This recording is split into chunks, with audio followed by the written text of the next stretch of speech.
Hi, welcome back to the Miserable Gamer, and we are back playing the Turing Test. If you remember the length of the last episode, we failed the little mini Turing test on the computer, and actually, when I was typing near the end of the test, it was overwriting every key I pressed into something else, and it was giving me the hint of the fact that I couldn't elicit any control. Somebody was controlling me. And I've got a feeling that everybody on this base are not human. Yeah, so let's find out. Let's jump straight in. So we are in Sector C21. These people should not have been sent here. It's not safe. Manned space travel is not safe. Since mankind first entered space, the debate has raged over the value of manned space travel. There is a large contingent of the ISA that believes all tasks that need to be performed on Europa could be performed by machines. It is obviously less risky to send machines rather than humans into space. Yeah, easy. We sent drones to Earth's moon. Scientists can remotely operate drones. If we did it there, why not here too?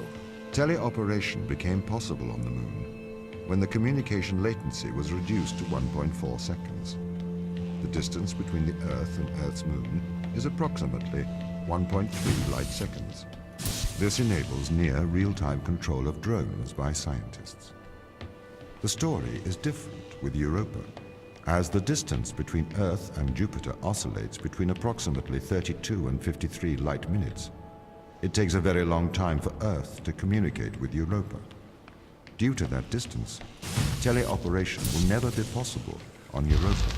Okay, but why not control drones from the satellite? Why not indeed? My systems can be teleoperated from Europa's satellite. That is when the communication lines are open. However, the advantages of human field workers apparently outweigh the risks. So, why can't you solve these tests, Tom? I am not permitted to think laterally. Parts of my systems are permitted to use evolutionary algorithms.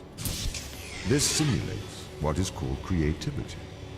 However, evolutionary algorithms can converge on inefficient and ethically suboptimal solutions. Since this is the case, I am only permitted to take actions in response to a set of constraints. What do you mean by morally suboptimal? Solutions to problems that transgress ethical boundaries. So I've got to get this box upstairs to that door. And the only way I can do that is by flip-flopping these.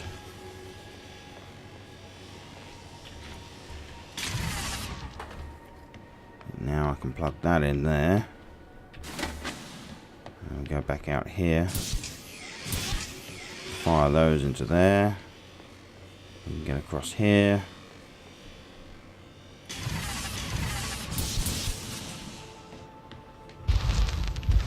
C24. Why does a lack of creativity stop you solving these tests? Well, I contend that problem solving is creativity. These human interaction tests are exercising your creative mind. I don't see how problem solving is creative. Think back to the beginning of these tests, to the first puzzle you solved. It required you to throw a box through a window. Do you remember? Yeah, I think so. I simply had never thought to throw a box through a window. That is creativity, thinking outside of the box. Can a computer ever be creative? They can. But a computer's method of creativity is to try everything until something works. Think of nature. People consider nature creative. The process of evolution by natural selection. It perhaps started with one organism. From there, it essentially tried to create every organism it could. Those organisms that did not survive perished. So, nature's creative force is to try every conceivable idea. Those ideas that work survive. Okay, so why aren't you permitted to emulate that process? Because the solutions that a biological process creates are not always good solutions.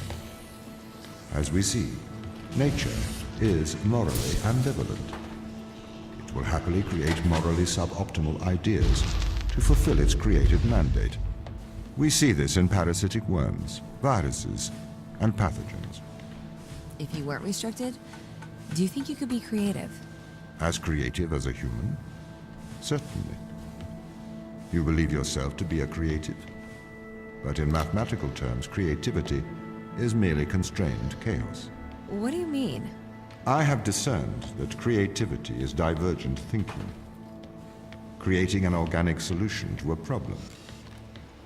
In the human mind, divergent thoughts are created and then curated by the frontal lobe. I can create divergent thoughts and moderate them. So, I am creative.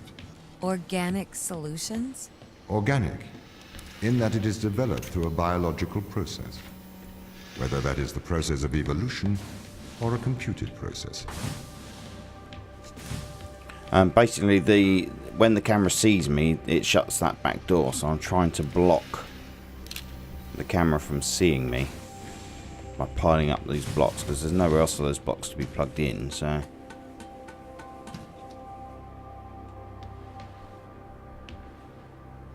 Is that hypodermics down there? It looks like it.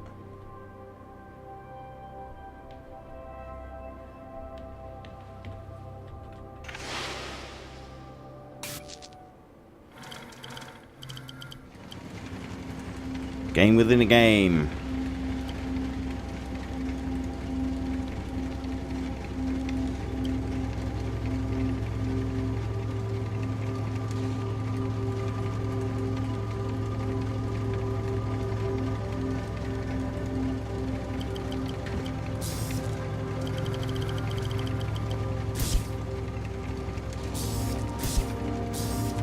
Oh, so it's the same.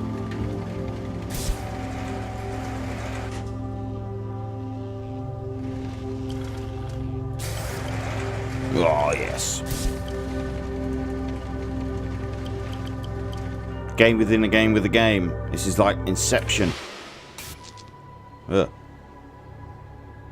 See that eye there? Something's watching me.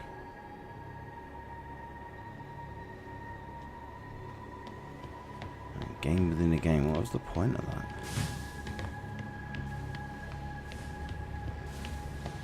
Game within a game. Why?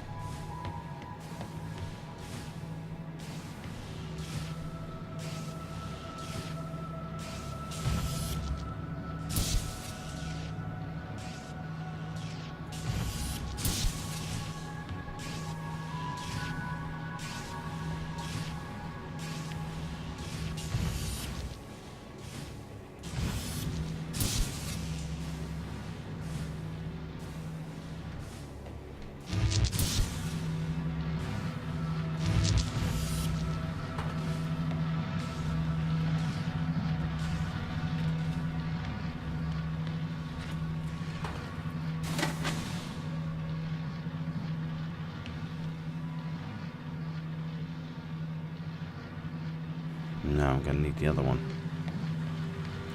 I'm going to need the faulty, or the pulse. The pulse orb. So I'll put that in there and it'll pulse these doors open. Oh, yes. Yes. Okay, so you could solve these tests, but in a terrible fashion. Can you think of a solution to this one? Chop off your arm and leave it on the button. That way the door will stay open. Yeah, that's not a great solution. You threw the box through the window. Perhaps we could throw you through the window. Actually, Tom, I think I'm okay for help. Right you are.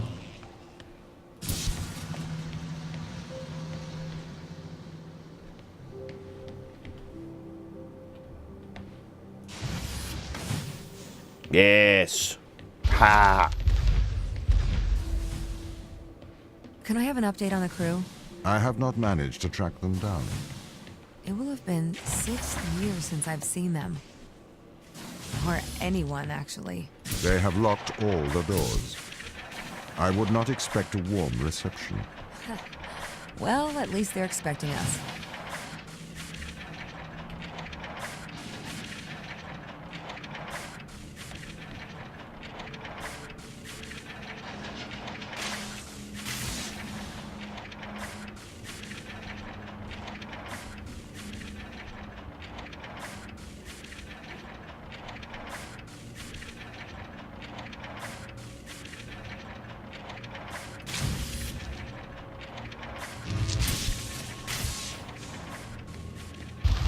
Oh, I'm flying through these. So what was the need to send us here?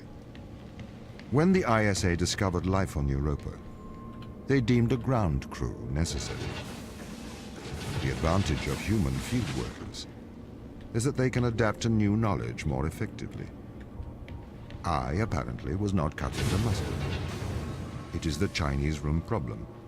A computer may be able to interact with new knowledge, but it does not know the value of that knowledge.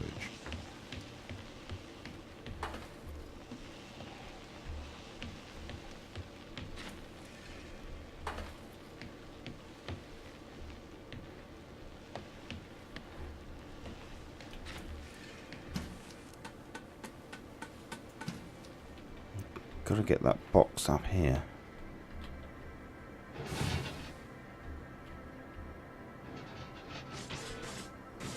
Ah, slope.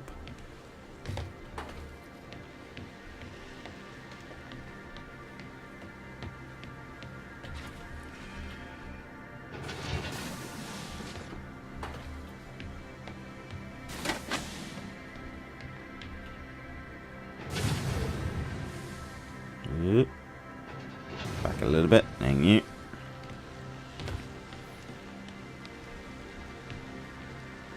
How do we pull the plug?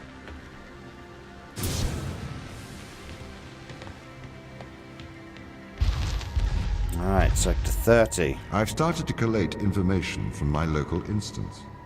It seems the crew intentionally cut communication with the satellite. Why? It appears we had a disagreement.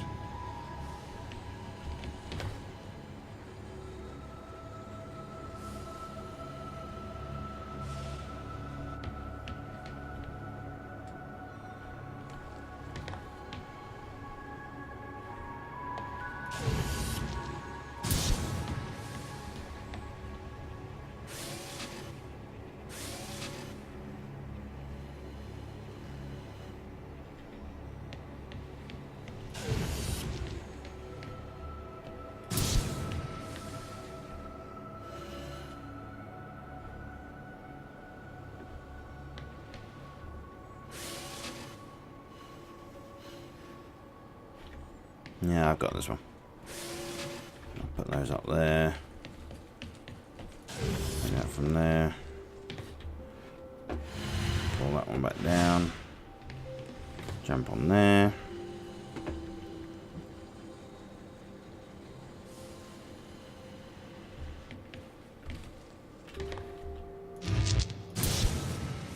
That on there. Suck that from there. Yes, there we go. Right, maintenance. This confirms my fears. The crew have made intentional breaches of my security. The crew have attempted to compromise my systems. What does this mean? They don't want to be found. They are hiding. From who? Us. Tom is watching.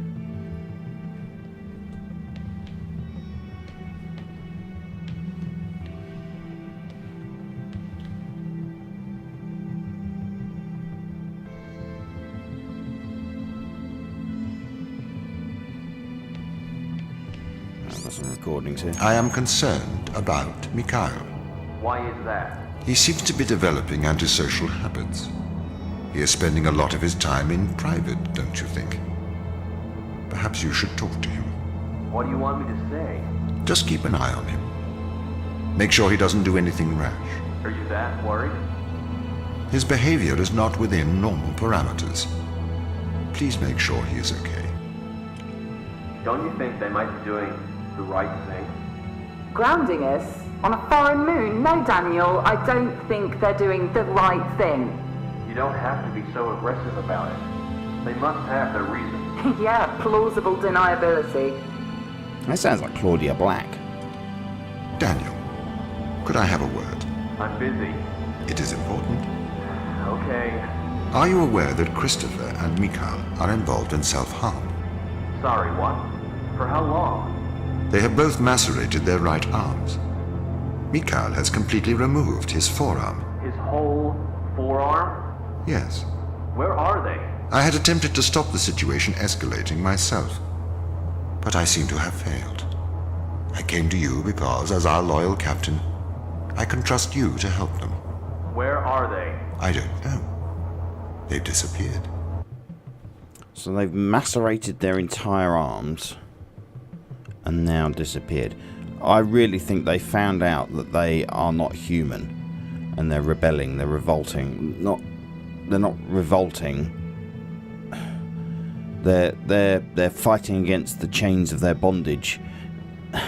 Not that bondage. No. Sarah, I need advice. Okay. What would you do if someone threatened your friends? Your hypothetical friends, I assume. Yes, my hypothetical friends. You should protect those you love. I need you to remember that, Sarah. Right. I think I'm going to leave it for this episode. Before I dig myself into any deeper holes. So I got a strong feeling that they've realised that they're not human, and none of them are human. But we'll see in the next episode. Thanks very much for watching. Please hit that like and subscribe button if you haven't already, and enable those notifications so you get informed of any new videos that I put out. Leave me a comment below, let me know how I'm doing, just say hi, whatever you want. Okay, thanks for watching, I'll see you next time. Bye bye.